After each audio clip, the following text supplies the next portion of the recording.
Bienvenue. Aujourd'hui, on va se pencher sur quelque chose qu'on a littéralement entre les mains, tous les jours. Le smartphone. Le smartphone, bien sûr, ou cette voiture électrique qui nous fait peut-être de l'œil.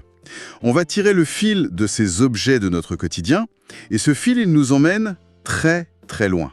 En République démocratique du Congo. Exactement. Les sources qu'on a analysées parlent d'une richesse minérale, c'est presque mythique.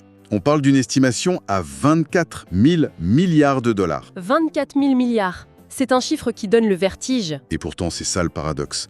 La RDC reste l'un des pays les plus pauvres et les plus dangereux du monde. C'est une terre qui pourrait être une des plus riches de la planète, mais cette richesse, c'est comme une malédiction en fait, plutôt qu'une bénédiction pour les gens qui y vivent. C'est la question qui nous obsède aujourd'hui. Comment nos technologies, qui sont des symboles de modernité, de connexion, comment peuvent-elles être liées si intimement à la violence, à la misère? Oui, c'est une vraie collision entre deux mondes. Une de nos sources le dit très crûment. Je la cite. « La révolution verte coûte des vies humaines. » On va donc essayer de démonter cette mécanique, de comprendre ce qui se cache vraiment derrière nos écrans. D'un côté, il y a notre demande, ici, pour une technologie toujours plus propre, plus verte. Oui, Et de l'autre, la réalité, brutale, sur le terrain. L'extraction de ces ressources, elle alimente des conflits sans fin. Ce n'est pas juste un problème de logistique, c'est une crise morale. bon, alors allons-y. Démontons cette chaîne. On entend souvent parler des minerais de conflit ou de cet acronyme un peu barbare, 3TG. Qu'est-ce que ça veut dire au juste? Alors, 3TG, c'est juste l'initiale des noms anglais des 4 minerais au cœur du problème. Tin, tantal, tungstène et gold. Donc en français, ça donne Étain, tantal, tungstène et or. Et chacun a un rôle minuscule, mais vraiment vital, dans nos appareils. Donnez-nous des exemples concrets dans un téléphone, par exemple. D'accord, prenez un smartphone, la soudure là qui maintient tous les composants ensemble sur la carte mère. Oui. C'est de l'étain. La petite pièce qui le fait vibrer quand on reçoit une notif. Ah, le vibreur. C'est du tungstène.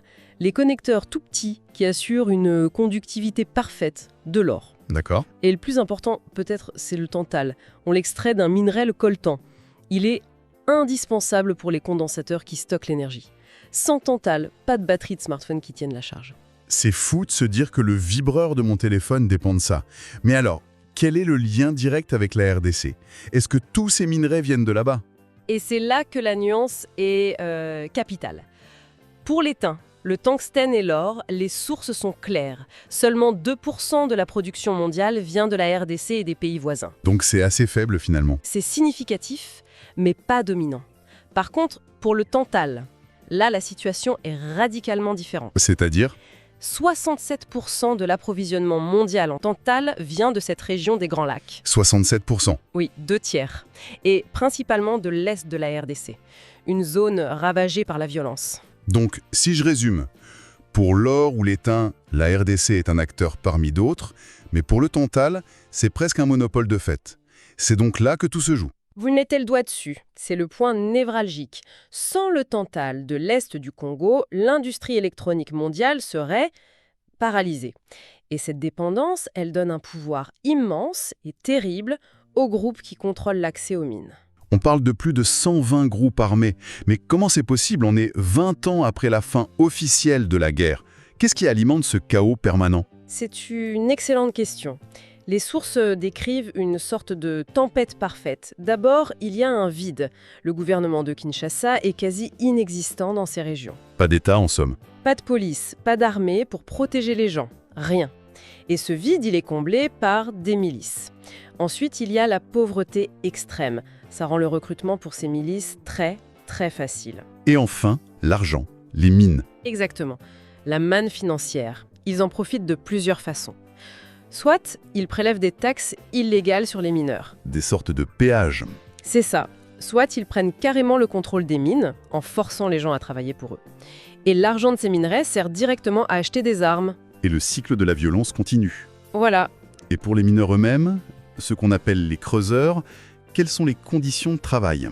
Ah, les sources décrivent un travail d'un autre âge. Vraiment. On parle de gens qui travaillent avec des pelles, des pioches, souvent pieds nus, dans des tunnels étroits, pas du tout sécurisés. Le danger doit être permanent. Partout, tout le temps. Le risque d'effondrement est constant. Une source mentionne des accidents mortels chaque année. L'un des plus récents, à Kamituga, était particulièrement tragique. Qu'est-ce qui s'est passé? Une mine s'est effondrée après des pluies torrentielles. Plus de 30 personnes ont été ensevelies, vivantes. 30 personnes. C'est inimaginable. On parle de gens qui sont morts, littéralement, pour qu'on puisse avoir nos téléphones.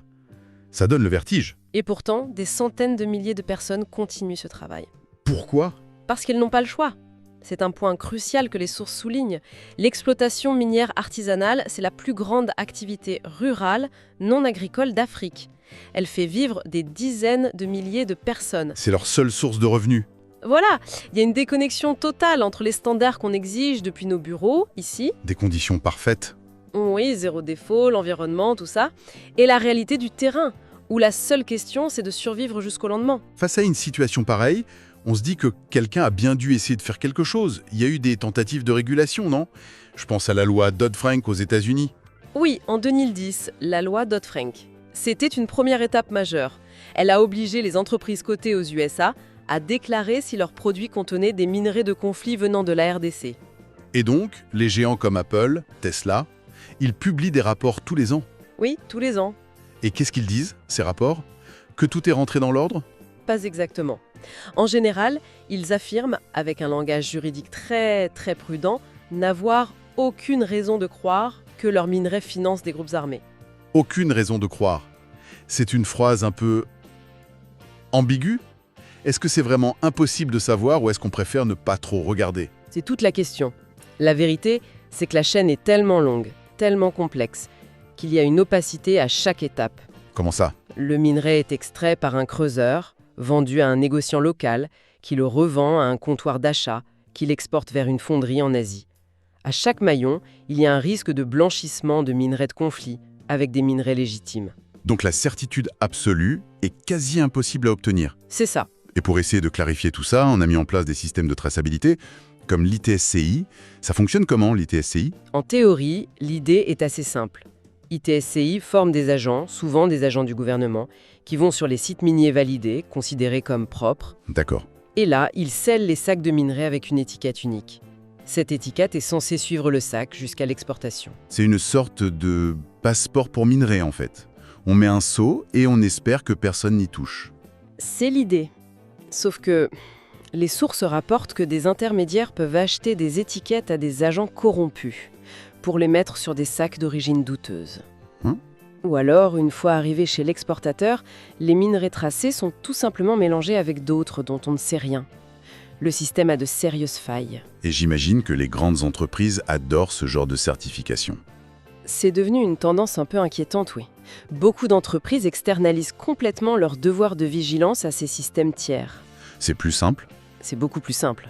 Et moins coûteux que d'avoir ses propres équipes sur le terrain. C'est un peu comme si on payait pour avoir la conscience tranquille, sans vraiment garantir une chaîne propre. On a l'impression d'un barrage qui fuit de partout. Exactement. Et ce barrage est sur le point de céder sous la pression d'une nouvelle vague d'mondialisation, la transition énergétique. On sort des smartphones pour arriver aux voitures électriques. Voilà, on a parlé des 3TG, mais la demande pour les batteries change complètement la donne. Parce qu'on parle maintenant du cobalt et du lithium. Et là encore, la RDC est au centre du jeu. Plus que centre. Elle est le jeu.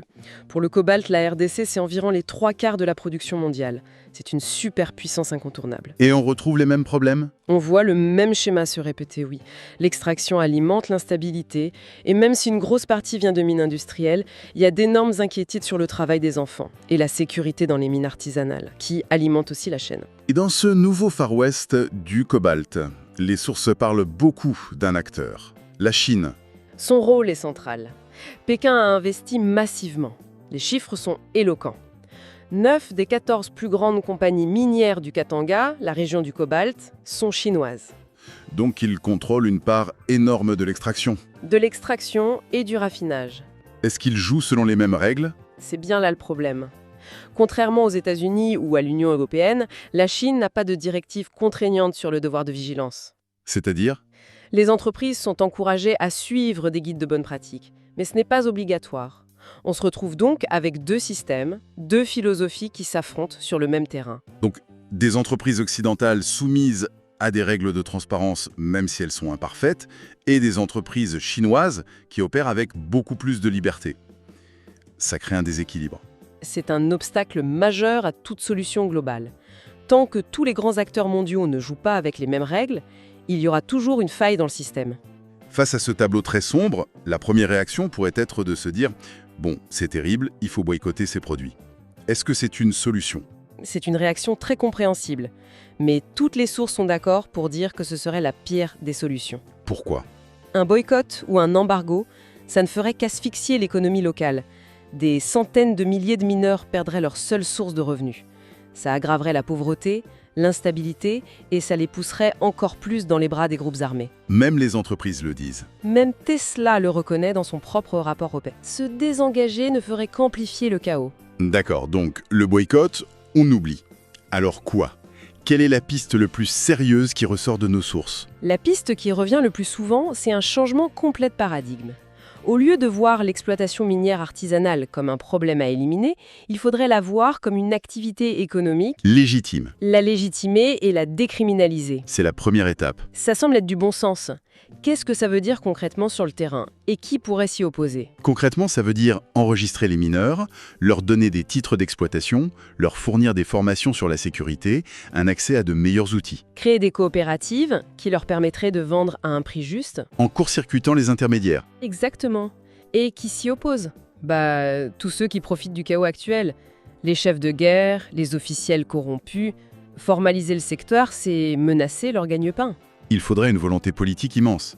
Immense de la part du gouvernement congolais, qui est pour l'instant le grand absent. D'accord. Si on devait résumer tout ça, retenir l'essentiel, que faudrait-il garder en tête? Je dirais qu'il y a 3 points.